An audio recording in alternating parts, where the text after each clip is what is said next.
का परफॉर्मेंस देखने को मिल रहा है, बात करेंगे उनकी एंड ओवरऑल किस तरह से गाड़ी में डिजाइन और फीचर्स दिए गए हैं, सभी के बारे में बात करने वाला हूं मैं आपसे इस वीडियो में। तो जो चेंज सबसे बड़ा हुआ है वो है ये ऑटोमेटिक टॉर्क कन्वर्टर अब इस C3 एयरक्रॉस में सिट्रॉन दे रही है। तो पहले शुरुआत इससे करते हैं किस तरह का परफॉर्मेंस है और तकरीबन 15 न्यूटन मीटर के आसपास भी टॉर्क भी अब इस ऑटोमेटिक वर्जन में कंपेयर टू मैनुअल ज्यादा देखने को मिलता है। तो किस तरह से परफॉर्मेंस गाड़ी का भी देखने को मिल रहा है, शुरुआत करते हैं पहले उससे। अब बात करें सिट्रॉन की नई C3 एयरक्रॉस की ऑटोमेटिक वेरिएंट की, तो मेन जो जांच का मुद्दा था वो था इसका नया 6 speed torque converter automatic gearbox जो अब सिट्रॉन इस C3 एयरक्रॉस में ऑफर कर रही है। लेकिन इसके साथ साथ पहले बात कर लेते हैं जो टॉर्क भी अब एक्स्ट्रा इस ऑटोमेटिक वेरिएंट पे मिल रहा है। जो मैनुअल वेरिएंट है वहां पर 190 न्यूटन मीटर का टॉर्क मिलता है, लेकिन ये नया ऑटोमेटिक टॉर्क कन्वर्टर लगने के बाद 205 न्यूटन मीटर का टॉर्क अब ये C3 एयरक्रॉस जनरेट करती है। परफॉर्मेंस के हिसाब से अगर बात करूं तो शुरुआत से ही एक्सेलरेशन काफी अच्छा है। शुरुआत से ही गाड़ी में जो टॉर्क डिलीवरी है वो अच्छी खासी दिखाई देती है और वहां पर जो पावर और टॉर्क एक्सपेक्टेड होता है स्पेशली इनिशियल फेज या क्विक ओवरटेक्स में, वो पावर डिलीवरी आपको इस सिट्रॉन की C3 एयरक्रॉस के इस 1.2 लीटर टर्बो पेट्रोल इंजन में जरूर देखने को मिलेगी। चाहे वो मिड रेंज की बात हो, अब हमने इसको गुड़गांव की सड़कों पे ही थोड़ा बहुत चलाया, थोड़ा बहुत हम हाईवे पे ले गए थे और ओवरऑल पावर के हिसाब से सिटी और अगर थोड़ा बहुत हाईवे की बात करें तो वहां पर मुझे पावर और टॉर्क इसका अच्छा निकलता हुआ दिखाई दिया। अब हालांकि इसमें जो है सिर्फ 1.2 लीटर पेट्रोल टर्बो का ऑप्शन आता है, कोई नेचुरली एस्पिरेटेड पेट्रोल का ऑप्शन नहीं है, कोई डीजल का ऑप्शन नहीं है, जबकि जो कंपटीशन है वहां पे ये सब ऑप्शन आपको देखने को मिलते हैं। तो अगर आप सिट्रॉन की C3 एयरक्रॉस लेना चाहते हैं तो आपके पास सिर्फ 1.2 लीटर टर्बो पेट्रोल का ही ऑप्शन होने वाला है। आते हैं इसके ऑटोमेटिक वाले मुद्दे पर। तो 6 स्पीड टॉर्क कन्वर्टर ऑटोमेटिक जो ये दिया गया है, तो शुरुआत में जो थोड़ा सा मामला मुझे ओल्ड स्कूल लगा तो वो था इसके ऑटोमेटिक गियरबॉक्स को पार्क से न्यूट्रल, न्यूट्रल से ड्राइव या रिवर्स में लगाने वाला जो हिसाब किताब था वो थोड़ा सा मुझे ओल्ड स्कूल लगा। बट चलाने के बाद जो गियरबॉक्स का परफॉर्मेंस है, जो शिफ्ट्स है, जिस तरह से आप एक्सेलरेशन चेंज कर रहे हैं, तो उसके हिसाब से शिफ्ट जो थे वो काफी प्रिसाइज थे, क्विक थे, बहुत ज्यादा डीले महसूस नहीं हो रहा था। तो वो एस्पेक्ट मुझे स्पेशली सिटी के माहौल में ये परफेक्टली काम करता हुआ दिखाई दे रहा था। थोड़ा सा इशू मुझे लगा जब मैं तेज रफ्तार पे से थोड़ा बहुत हाईवे पे ले गया था, तो वहां पर थोड़े से क्विक शिफ्ट में आपको हल्का सा ज्यादा डीले महसूस होगा, लेकिन वो तभी जब आप बहुत ज्यादा तेज रफ्तार में होंगे। बट अदरवाइज अगर आप डिसेंट स्पीड्स पर हैं, सिटी पर हैं, तो ये गियरबॉक्स 6 स्पीड ऑटोमेटिक जो टॉर्क कन्वर्टर दिया गया है ये परफेक्टली काम करता हुआ उन दोनों माहौल में मुझे दिखाई दे रहा था। और उन दोनों की माहौल से इस सिट्रॉन की C3 एयरक्रॉस के इस 6 स्पीड ऑटोमेटिक गियरबॉक्स वाले वेरिएंट में मुझे कोई इशू देखने को नहीं मिला है। अब डिज़ाइन हालांकि वैसे ही कुछ नहीं बदला है, सब कुछ पहले जैसा ही है, लेकिन जिन लोगों को गाड़ी के बारे में नहीं पता है उनके लिए हम थोड़ा बहुत बता देते हैं क्या क्या गाड़ी में देखने को मिल रहा है। एक्सटीरियर डिज़ाइन में यहाँ पे आपको हेडलैम्प्स जो हैं इसके हेलोजन मिलेंगे, टर्न इंडिकेटर्स वगैरह सब इसमें हेलोजन दिया गया है, कोई LED सेटअप यहाँ देखने को नहीं मिलता है। देन यहाँ पे आपको पियानो ब्लैक ग्रिल, सिट्रॉन की बैजिंग, थोड़ा बहुत क्रोम का एलिमेंट ग्रिल में देखने को मिल जाएगा यहाँ। एंड नीचे जो है ये आपको ड्यूअल टोन कॉम्बिनेशन में ये सिल्वर और वाइट बॉडी कलर जो है इस कॉम्बिनेशन में इसका ये फ्रंट बम्पर देखने को यहाँ पर मिल जाता है। इसके अलावा साइड में आए तो ये जो है इसका of course top of the line variant है। देन अलॉय व्हील्स का डिज़ाइन कुछ इस तरह से यहाँ पर इसमें देखने को मिल रहा है। एंड व्हील साइज़ की बात करूँ तो 17 इंच 215 सेक्शन के व्हील्स इसमें देखने को मिलते हैं। ड्यूअल टोन में ये आपको ऑप्शन दिख रहा है, तकरीबन 4 मोनोटोन के ऑप्शन है और 7 ड्यूअल टोन के कलर ऑप्शन सिट्रॉन अपनी C3 एयरक्रॉस में देता है।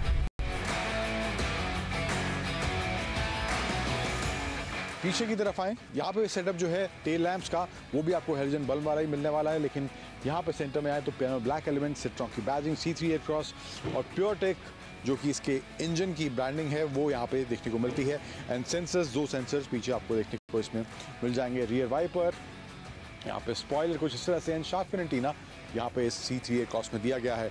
यहाँ पे आए साइड में एक बार दोबारा तो ये फ्लैप 2 हैंडल्स यहाँ मिलते हैं। अब सेगमेंट में और गाड़ियों की बात करें, कंपटीशन की बात करें तो मामला काफ़ी आगे जा चुका है। जो इस गाड़ी में कमियां लोगों को खलती हैं या शुरुआत में जो पहली बार आई थी तब वो चीज़ें पॉइंट आउट करी गई थी, उनमें से एक चीज़ ये फ्लैप डोर हैंडल्स हैं जो कि अब स्टार्टिंग सेगमेंट में हमें गाड़ियों में देखने को मिलते हैं, लेकिन इस सेगमेंट में कहीं भी ये नहीं मिलता है।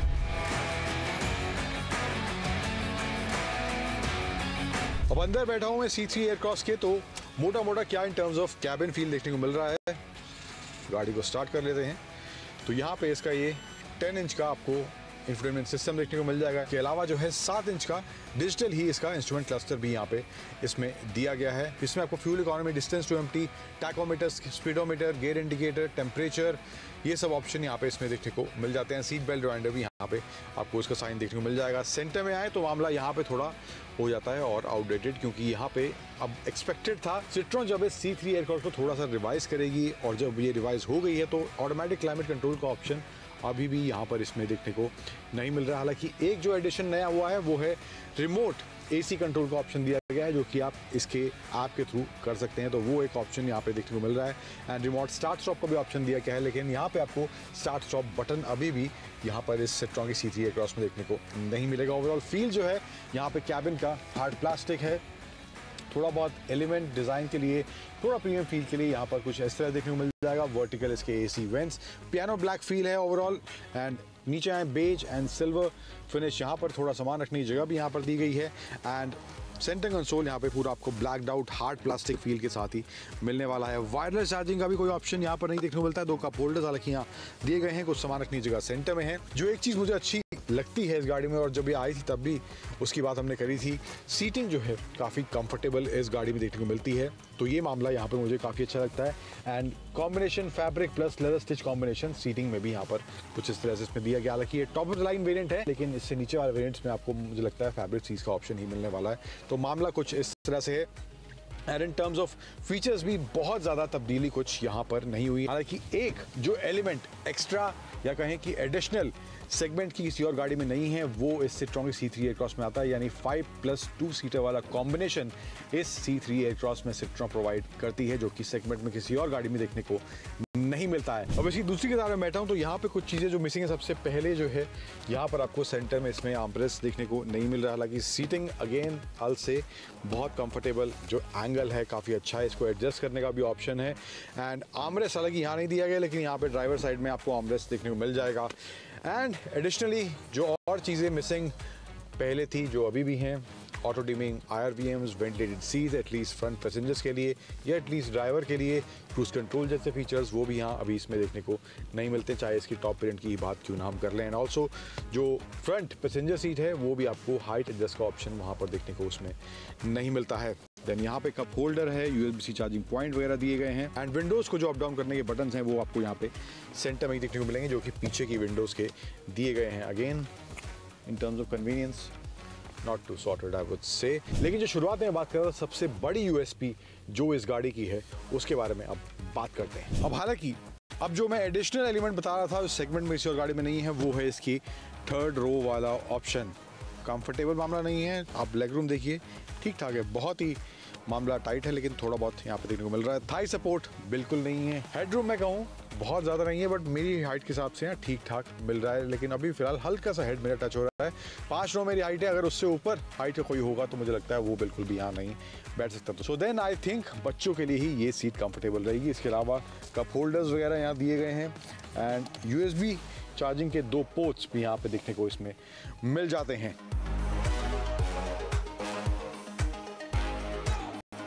अभी आप देखेंगे बूट स्पेस बिल्कुल ना के बराबर है, कुछ नहीं है।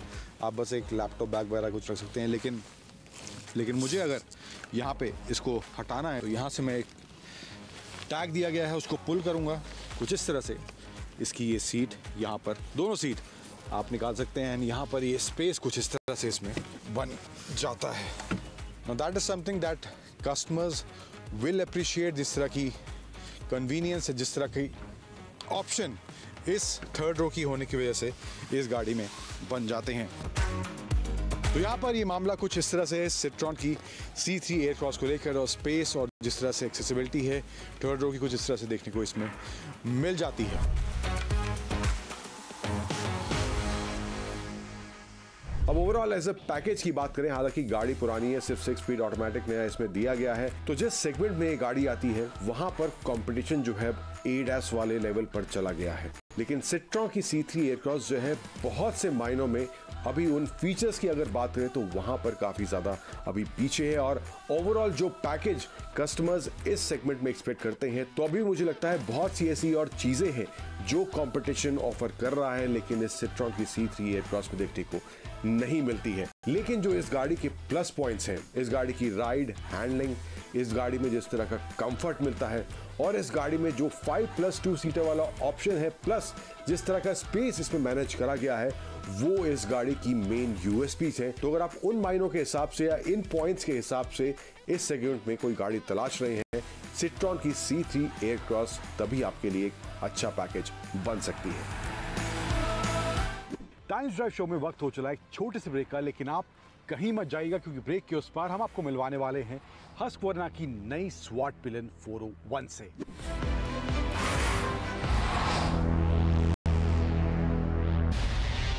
Let's start with some facts. Husqvarna कुछ साल पहले बजाज कोलैबोरेशन के साथ इंडिया में एंटर किया था। 2 बाइक्स उन्होंने अपनी इंट्रोड्यूस करी थी, स्वाट पिलन 250 और विद पिलन 250। इनिशियल फेज में जब बाइक्स लॉन्च हुई थी, थोड़ा बहुत traction in terms of sales देखने को मिला था, लेकिन मामला उसके बाद एकदम फ्लैट हो गया था। लेकिन अब बजाज हस्कवर्ना मिलकर उन दोनों ब्रांड्स को, उन दोनों बाइक्स को रिवाइव करने की कोशिश कर रहे हैं और मेजर चेंज जो करा गया है वो है इस नई स्वाट पिलन 401 के अंदर। नया इंजन, नई चैसी, सीट्स, टैंक, बहुत कुछ इस बाइक में बदल गया है एंड काफी नए फीचर्स भी अब इस नई स्वाट पिलन 401 में ऐड कर दिए गए हैं। हालांकि विद पिलन 250 में ही मिलेगी, लेकिन ये जो है बड़े इंजन के साथ अब इंट्रोड्यूस करी गई है। तो क्या बदला है इस स्वाट पिलन 401 में, किस तरह के फीचर्स हैं, क्या चीजें मैकेनिकली चेंज हुई हैं, किस तरह के डायमेंशंस अब हैं और इन terms of ride handling and performance कैसा ये स्वाट पिलन 401 परफॉर्म करती है, सभी के बारे में बात करने वाला हूं मैं आपसे इस वीडियो में।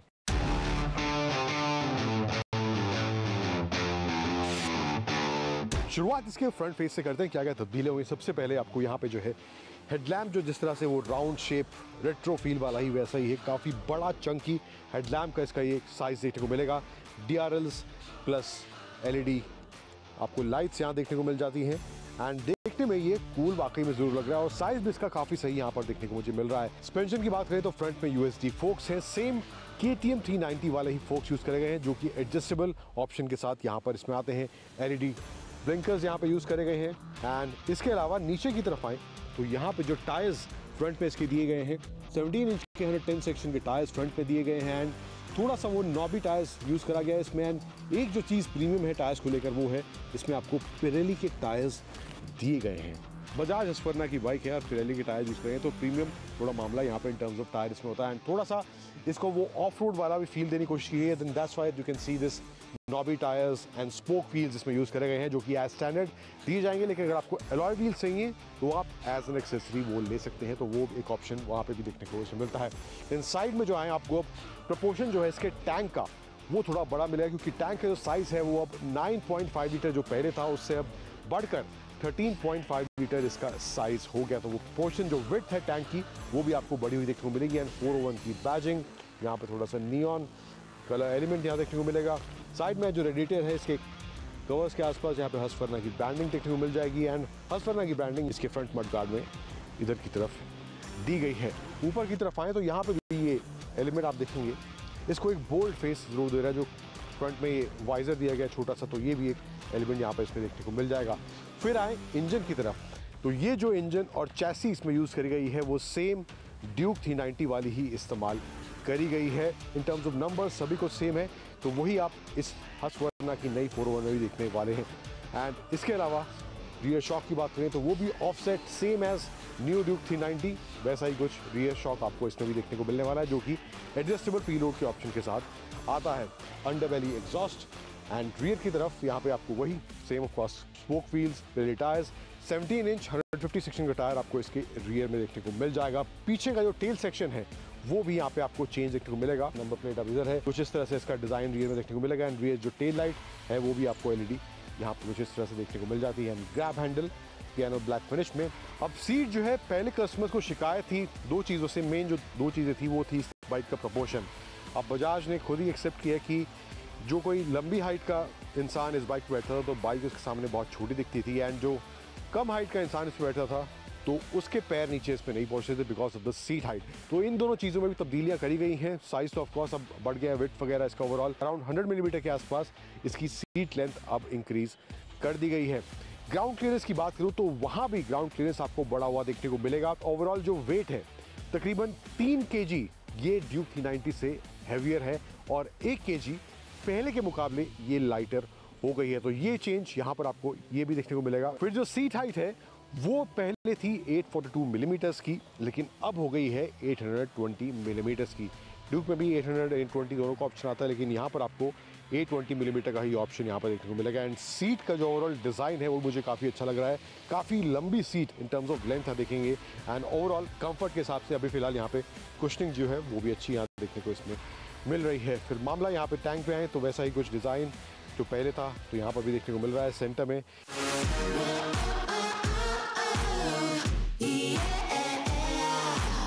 फिर इसके इंस्ट्रूमेंट क्लस्टर की बात करें तो बटन्स आप देख रहे हैं वही सेम ड्यूक 390 वाले हैं। हैज़र्ड लाइट है, यहाँ पे कंट्रोल्स दिए गए हैं इसकी स्क्रीन को कंट्रोल करने के लिए, indicators, horn switch and pass switch यहाँ आगे की तरफ दिया गया है। राइट साइड में आए तो यहाँ पे आपको इसमें engine kill switch, ignition switch वही सेम 390 वाले स्टाइल में ही देखने को मिलेगा। आप स्क्रीन पर आएँ तो वो भी 390 वाला ही है। 5 इंच का कलर TFT डिस्प्ले इसमें देखने को मिलता है। एंड फीचर्स की बात करूँ, हालांकि इसमें कोई राइड मोड नहीं दिया गया है। आप मोटरसाइकिल में जाएंगे, राइड मोड में जाएंगे तो सिर्फ एक आपको स्ट्रीट मोड ही इसमें देखने को मिलने वाला है और कोई मोड का ऑप्शन इसमें नहीं है। लेकिन इसके अलावा आपको स्विचेबल ABS का ऑप्शन मिलता है। जैसे कि आप सुपर मोटो मोड में स्विच करेंगे तो रियर ABS ऑफ हो जाएगा, तो वो एक ऑप्शन यहाँ पे इसमें देखने को मिल जाता है। देन ट्रैक्शन कंट्रोल आपको ऑन ऑफ करने का ऑप्शन मिलेगा। ये कुछ features in terms of ride दिए गए हैं इसमें। नीचे आएँ तो bike info, trip info, speed control का ऑप्शन है, स्पीड लिमिटर यानी कि आप वो सेट कर सकते हैं। सेटिंग्स में जाएंगे तो यहाँ पे favourites, quick selector, shift light, clock and date, times, ये सब यूनिट्स वगैरह आप सेट कर सकते हैं जो आपको यहाँ पे सेट करनी है। तो ये सब option in terms of instrument cluster दिखेंगे। एंड साइज़ वगैरह वही सेम है, दिखने में उसमें भी अच्छा लग रहा था 390 में। यहाँ पर भी ये स्क्रीन अच्छी खासा विजिबल है, कलर्स वगैरह भी अच्छे से इस्तेमाल करे गए हैं, तो स्क्रीन देखने में ये अच्छा ज़रूर लगता है। अब इसके अलावा जो कि मैं पहले बोल रहा था, बाइक का जो इंजन है और जो चैसी है वो सेम ड्यूक 390 वाला ही है। एंड इसका परफॉर्मेंस अब किस तरह से है, ओवरऑल जो चेंजेस इस बाइक में हुए in terms of weight, seat height को लेकर, ग्राउंड क्लियरेंस को लेकर, वेट को लेकर, तो overall ride, handling and performance इस नई हस्कवर्ना स्वॉट पिलियन का किस तरह से है, let's go ahead and find that out.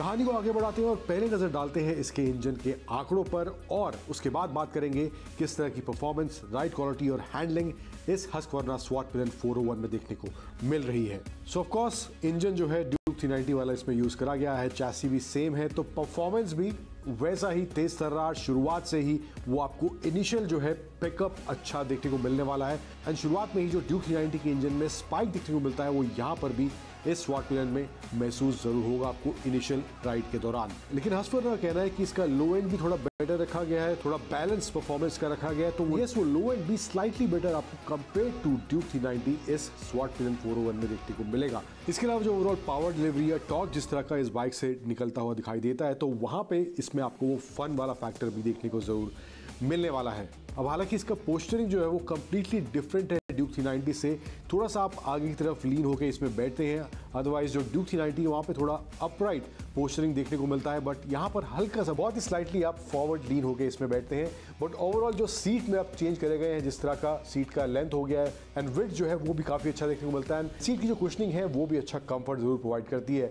Overall handling की बात करें, जैसे कि मैं कह रहा था, थोड़ा सा आपको फॉरवर्ड लीन होकर इसमें बैठना पड़ता है। फिर इसके अलावा लॉन्ग राइड्स पर आप इस बाइक को ले जा रहे हैं तो वहाँ पर जो है in case you want to stand up and relax a bit for couple of minutes while riding this Husqvarna, तो वहाँ पर आपको हैंडल बार का पोजीशन है वो थोड़ा नीचे महसूस होगा। थोड़ा सा और ऊपर अगर हैंडल बार होता तो वो वाला पोजीशन भी जो है मुझे लगता है सॉर्टेड यहाँ पर हो सकता था, तो वो थोड़ा सा कॉम्प्रोमाइज आपको यहाँ पे इस हस्कवर्ना की स्वॉट पिलियन के 401 के राइडिंग पोस्चर में देखने को मिलने वाला है।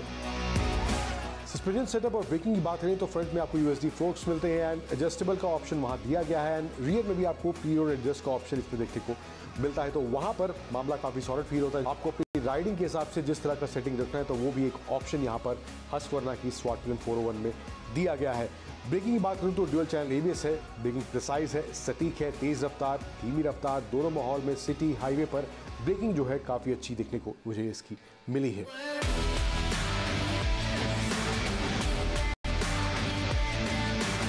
ओवरऑल एज ए पैकेज की बात करूं इस स्वाट पिलियन 401 की तो बाइक जो है काफी इंप्रूव्ड हुई है पहले के हिसाब से। अब ऑफ कोर्स बड़ा इंजन तो इसमें है ही एंड जो डायमेंशंस वगैरह में इसके बदलाव करे गए हैं तो बाइक यस ऑफ कोर्स पहले से बेटर पैकेज जरूर लग रही है। जिस तरह से फ्यूल टैंक का साइज बढ़ाया गया है एंड ओवरऑल जो है बाइक अब प्रोपोर्शनेट लग रही है। So overall as a package के हिसाब से अगर आप परफॉर्मेंस एक्सपेक्ट करते हैं एंड कन्वेंशनल बाइक्स की जो डिजाइन है उनसे एकदम हटके आप अपनी बाइक का डिजाइन चाहते हैं, उसके साथ साथ डिसेंट फीचर्स भी अपनी उस बाइक में एक्सपेक्ट करते हैं, तो उन मायनों के हिसाब से मुझे लगता है हस्कवर्ना की ये स्वाट पिलियन 401 एक अच्छा पैकेज जरूर आपके लिए बन सकती है।